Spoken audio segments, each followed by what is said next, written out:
Siz bu ovozni aniq eshitgansiz. Negaki ushbu ovoz 400 dan ortiq filmlarda ishlatilgan.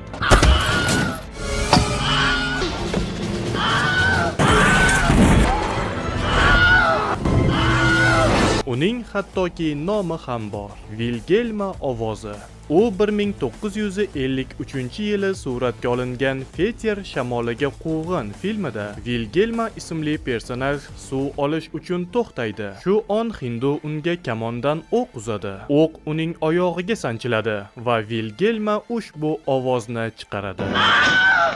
Ammo aslida bu ovoz undan-da avval Olisdagi barabanlar filmida ishlatilgan va faqat bir sahnada emas.